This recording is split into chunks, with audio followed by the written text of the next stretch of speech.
वंदन जोहार करता हूं मंच पर आसीन राणा पूजा भील, जयपाल सिंह मुंडा, बिरसा मुंडा, टंटिया मामा, बाबा साहेब भीमराव अंबेडकर और मामा जी बालेश्वर दयाल जी, और सभी के चरणों में जोहार वंदन करके अपनी बात को शुरू करता हूं। सबसे पहले आप सभी यहाँ पर पधारे, आप सभी का तहे दिल से जोहार, अभिनंदन, स्वागत इस कार्यक्रम में हम करते हैं। प्रतापगढ़ की धरती से आपके बीच में आपने हमें आमंत्रित किया, आपका पुनः धन्यवाद। इस कमेटी को भी धन्यवाद।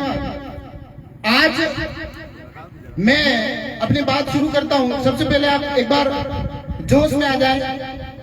एक नारा बोलूंगा, आप साथ जरूर देवे। मैं बोलूंगा जय जोहार का नारा है, आप बोलेंगे भारत देश हमारा है।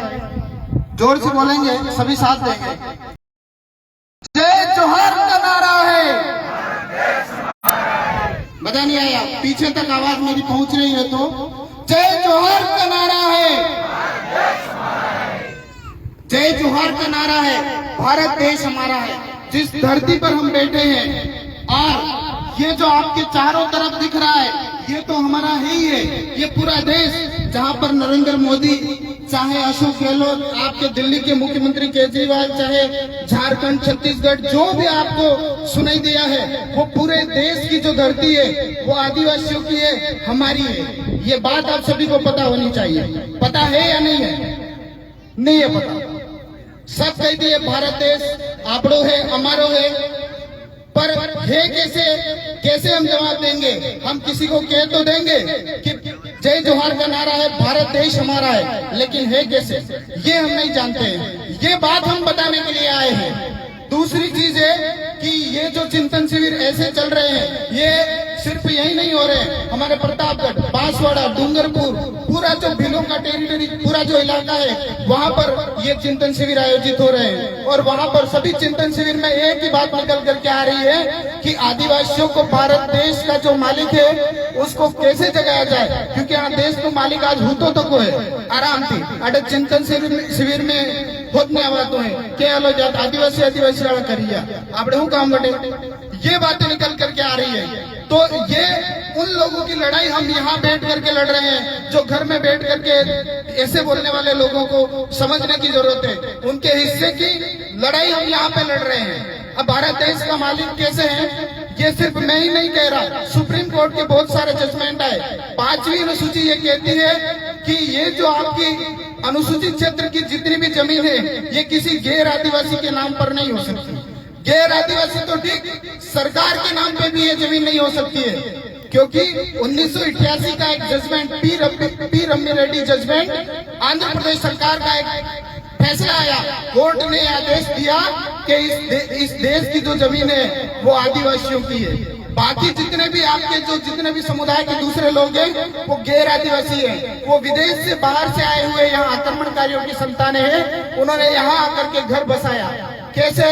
जैसे बांसवाड़ा, आप मान के चलो 10 साल पहले आप जिस बांसवाड़ा को देखते होंगे, बांसवाड़ा उतर सोड़ू तो अभी आ रहा कि नहीं आ रहा है बताइए।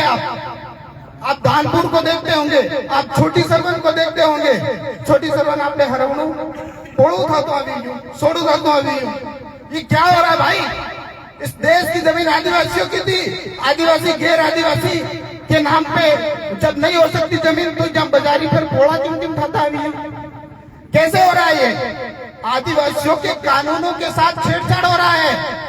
जो आपने पी रम्मी रेड्डी जजमेंट आंध्र प्रदेश में आज में कहूं कि आदिवासी ने जमीन जो है कणा को गैर आदिवासी ने को जात में आदमी नहीं जाई सके, ने वाणिया ने बामोड़ ने तुम्हारे कणा भी जात में दूसरा आदमी में बिने नाम मात्र नहीं सड़ी सके। तो फिर आपका ये प्लान कैसे खुल रहा है? यहाँ पे आपकी जमीन कैसे जा रही है? यहाँ पे ये आपकी जमीन नहीं है क्या? ये पी रम्मी रेड्डी जजमेंट के बाद में एक समता जजमेंट 1997 आया 11 जुलाई को।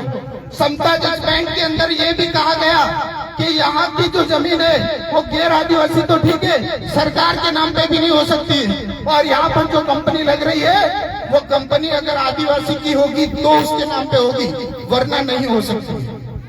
और अगर यहाँ पर कोई भी कंपनी आती है और अपना कारोबार स्थापित करना चाहती है तो सबसे पहले उसे गारंटी देनी होगी कि उसकी जो बेनिफिट, जो उसका लाभ होगा, प्रॉफिट होगा, उसका मुनाफा होगा, उससे 20% फायदा वहां के रहने वाले लोगों, आदिवासियों को मिलना चाहिए, तब वो कंपनी यहाँ पे खुल सकती है, इसके अलावा नहीं खुल सकती। ये आपके जोरावर की पार्टी आपके मानगढ़ धाम से हमारे बीच में पधारे हैं। वो लंबे टाइम से हमारे जो कानून की जानकारियां हैं, उनकी जो किताबें हैं, वो समय समय पर हमारे कार्यक्रम में लेकर के आते रहते हैं।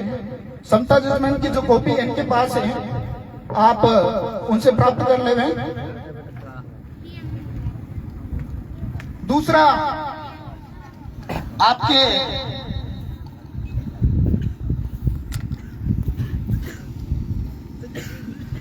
एक और फैसला उसके बाद में आया 1 जनवरी 2011, नंदाबाई भील सुप्रीम कोर्ट मार्कंडे काटजू बनाम महाराष्ट्र सरकार का जो फैसला आया, उस फैसले में भी ये बताया गया। उस फैसले में क्या बताया गया?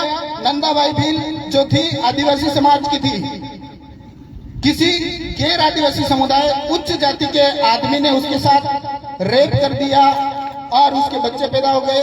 बाद में उस उच्च जाति वाले लोगों ने उस पर अटैक किया और उसको उसके तरह तरह की उसके साथ में छेड़छाड़ी की गई और यहाँ तक कि उसके गांव में उसको नंगा करके घुमाया। ऐसा कृत्य उसके साथ में, आदिवासियों के साथ में हुआ है मेरे भाइयों। उस टाइम मार्कंडे काटजू बनाम महाराष्ट्र सरकार ने फैसला सुनाया। उस फैसले के अंदर ये बोला गया कि जो आदिवासी है वो सदियों से इसी तरह से अत्याचार का शिकार हुए हैं। पहले आपको हमारे जो पूर्वज थे, पुरखे थे, उनको राक्षस कहा गया, वनवासी कहा गया, अभी भी कह रहे हैं लोग, राक्षस कहा, वनवासी कहा और तरह तरह की यातनाएं उनको दी। 5 जनवरी 2011 का सुप्रीम कोर्ट का आपका जजमेंट नंदाबाई भील वर्सेस महाराष्ट्र सरकार का जो है वो भी इनके पास में है, इसकी कॉपी है हमारे पास। हम जो भी बात रखते हैं वो विद एविडेंस और प्रूफ के साथ में रखते हैं। आप सभी के लिए ये दस्तावेज यहाँ पर उपलब्ध है। माफी चाहेंगे, समय आपका ओवर हो गया है। हाँ, तो ये जो बात थी आपकी नंदाबाई भील वाली, तो उसके अंदर सुप्रीम कोर्ट के जो जजमेंट, एक ब्राह्मण थे, उन्होंने ये भी बोला कि मैं खुद ब्राह्मण हूँ और इस देश के अंदर जो आदिवासी निवास करते हैं वो ही यहाँ के ओरिजिनल मालिक है, मूल मालिक है। हम लोग भी बाहर से आए हुए हैं और भारत देश के जो 8% आदिवासी लोग हैं वो ही इस देश के मूल मालिक हैं, ये उन्होंने बोला उस टाइम। और हम जो है आज मजदूर बन करके रह रहे हैं। मालिक वाली बात अपने दिमाग में लानी होगी, तब जाकर के हम इस देश में मालिकत्व स्थापित कर सकते हैं। अपना राज कैसे, आरक्षण को अगर बचाना है हमें, संचालक महोदय 2 मिनट में अपनी बात को खत्म करूंगा। आरक्षण को अगर बचाना है तो हमें सबसे पहले इन सभी चीजों को देखना पड़ेगा।